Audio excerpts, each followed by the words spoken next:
Of all the killers that have ever haunted the imagination, few are as unsettling as Ed Gein. But what if he ran into the Dark Defender himself, Dexter Morgan? Today, we're breaking down why this matchup isn't even close. But first, buckle up for Ed Gein's genuinely disturbing real-life story. Ed Gein was born in Plainfield, Wisconsin in 1906. On the surface, he was an unassuming handyman, the kind of quiet neighbor people barely noticed. But inside his farmhouse hid one of the darkest stories in American history. Gein grew up under the unyielding control of his deeply religious mother, Augusta. She made it a point to teach him that women were evil, that the world was sinful, and that only she was pure. His father was a negligent alcoholic, and his brothers were openly skeptical of their mother's demented teachings. Unfortunately, by the time Ed reached adulthood, all of his other family had moved out, and he was left living with his mother. Of course, Augusta eventually died at some point as well, and then Ed was completely alone.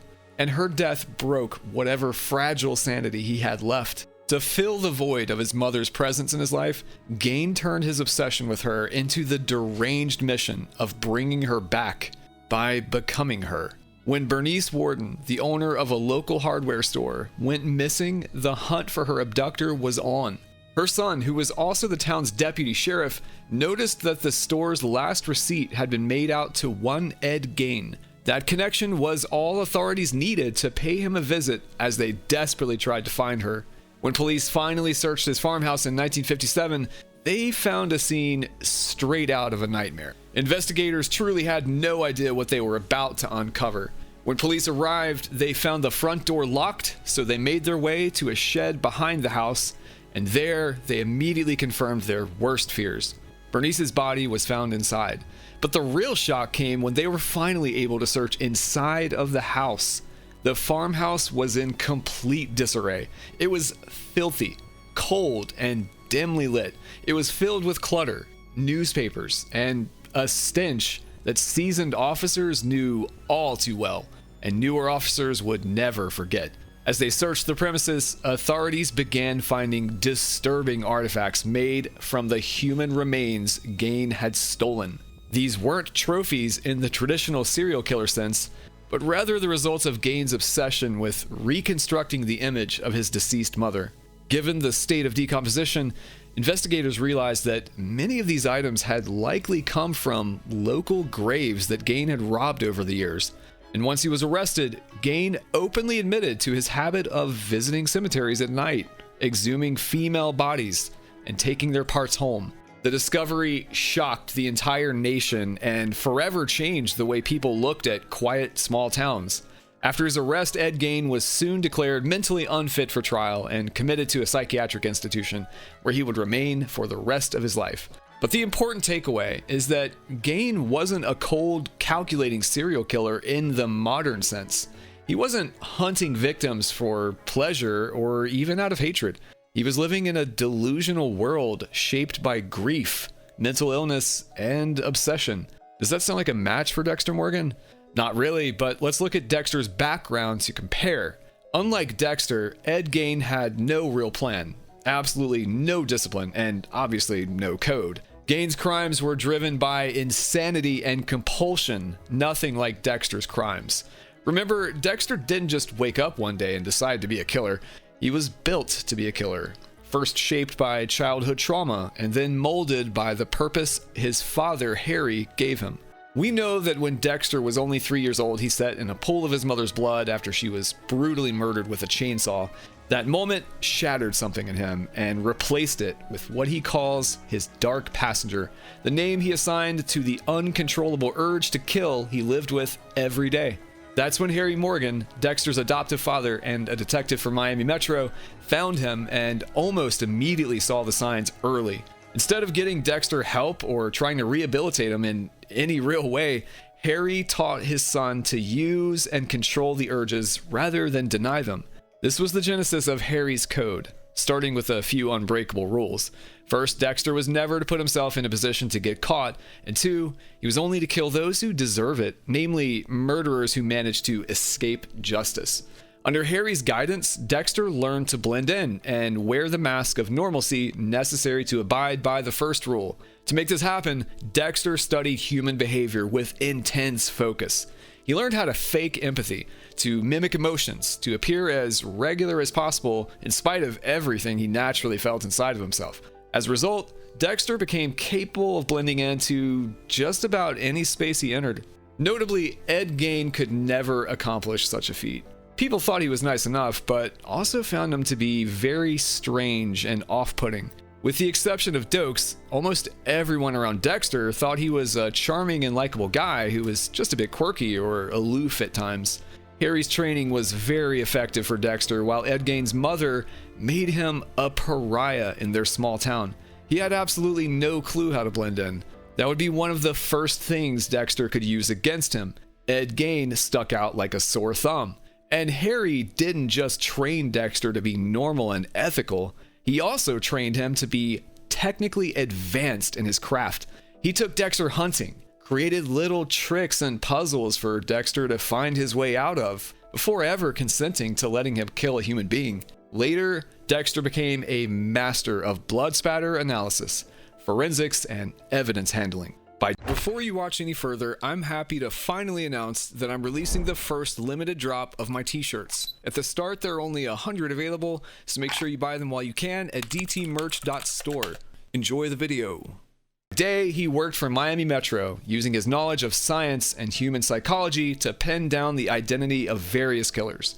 And by night, he hunted them down himself. This balance of logic and skill with morality and predation is what makes Dexter so dangerous.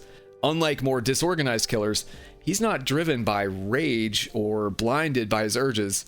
Instead, Dexter acts within a ritual and has mastered impeccable control. Every step he takes, even if it doesn't pan out perfectly, is methodical. Every move is calculated, and he can find his way out of pretty much any jam, oftentimes even predicting obstacles before they arise. So when you pit Dexter against a real-world killer like Ed Gein, you're not comparing equals. You're comparing a disciplined predator to a man completely lost to madness. Dexter would wipe the floor with him and disappear into the night before the police even knew who they were looking for. Here is why it would be so simple. Every move he makes is guided by Harry's code. From gathering proof, meticulously planning, and leaving zero evidence, it was all mapped out.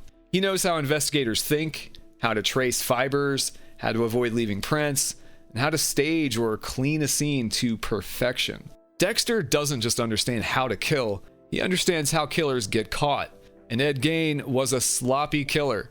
He didn't hide his crimes well at all. It's not even clear that he really tried to. He made no effort to hide his activities or cover his tracks at all.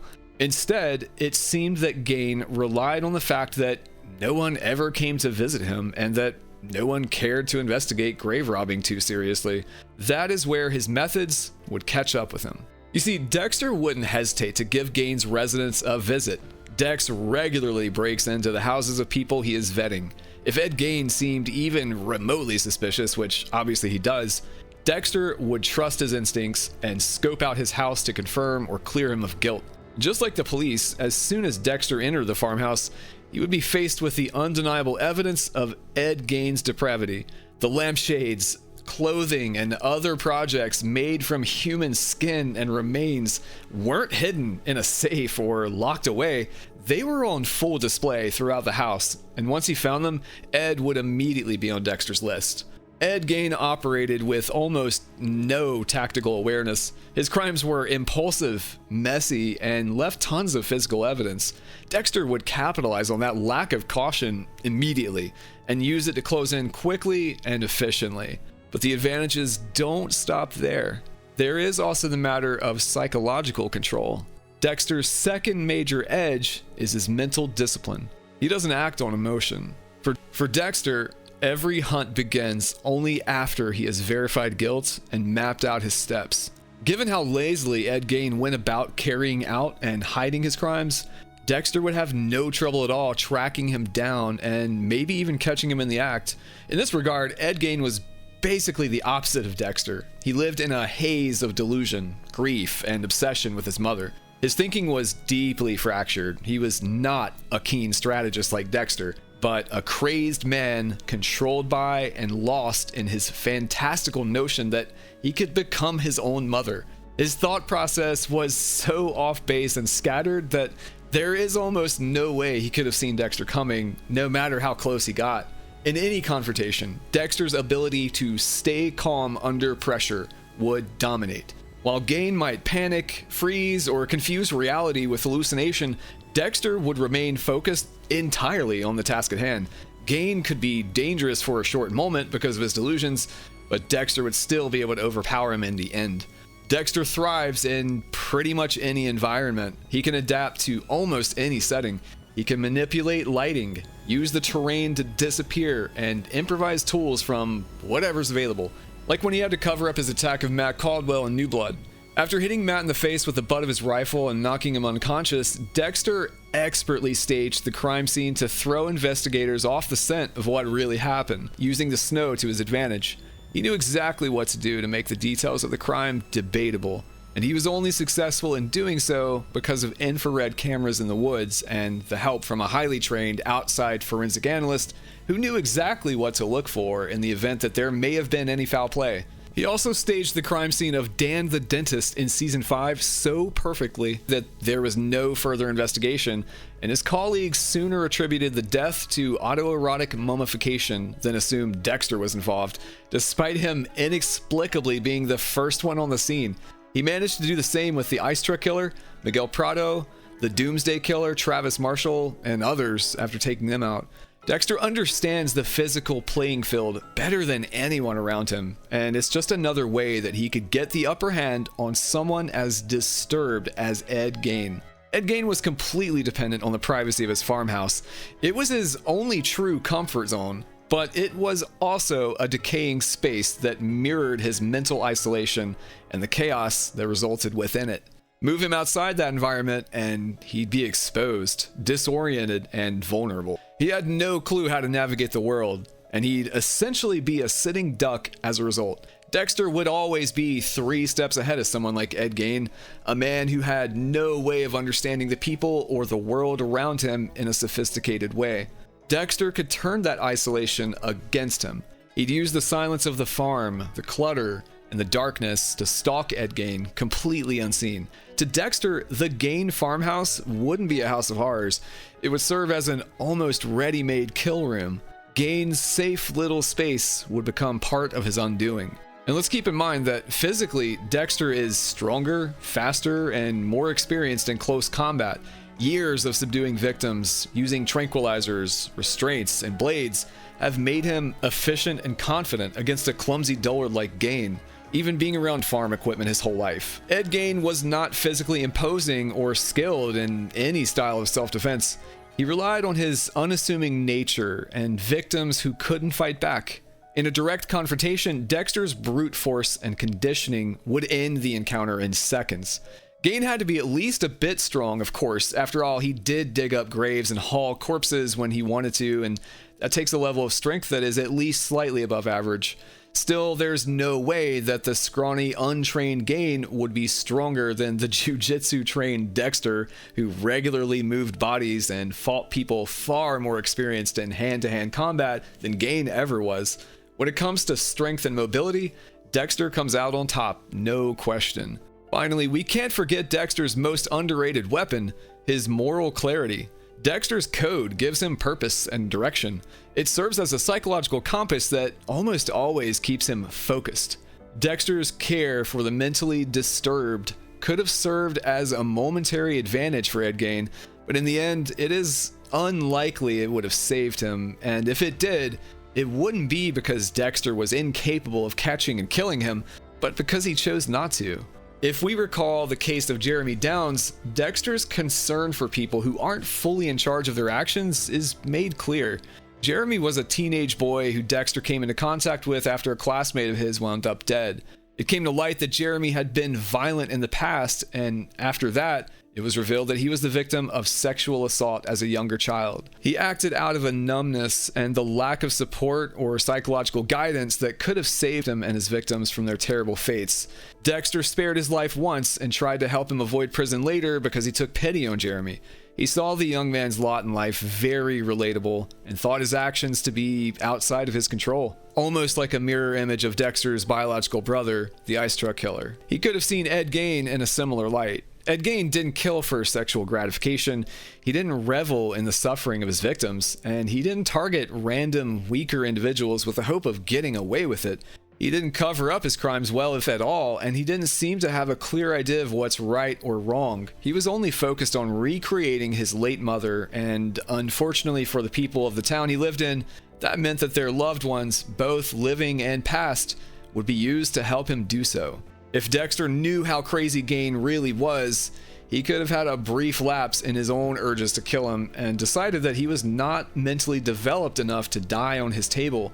He might have caught it into the police like he did with Lady Vengeance and let them sort it all out. That would have allowed him to save any future potential victims of Gein's and helped him to keep his code by only killing people he thought really deserved it. But when it comes to moral clarity, keep in mind that Ed Gein had none. His actions were the result of delusion and confusion, not conviction. Dexter's clarity of purpose would give him an unshakable edge. He knows why he kills and why he doesn't. Gein, on the other hand, was a slave to his mind. He may have known on some level that killing was wrong, but how much can really be said about the mental acuity of a man who thought wearing women's skin would help him recapture his mother's presence in his life? How can anyone possibly consider someone as unwell as Ed Gein fully responsible for his crimes? He was abused, isolated, and brainwashed from a young age, kind of like Dexter. He never received any outside influence that could have steered him away from his disturbing future acts. In the end, Gein was ultimately declared legally insane and spent the rest of his life not in prison or on death row, but in a psychiatric institution. He may have been able to get the better of corpses and unsuspecting women in his immediate area, but when you put him up against someone like Dexter Morgan, the contrast couldn't be more evident. If Dexter did decide to take Ed Gein out, it would almost be a mercy killing, something that could finally free him from the grip his mother had on him even after her death. And no matter what happened, whether Ed found himself on a kill table wrapped in plastic or being hauled away by police, no part of it would be much of a chore for Dexter.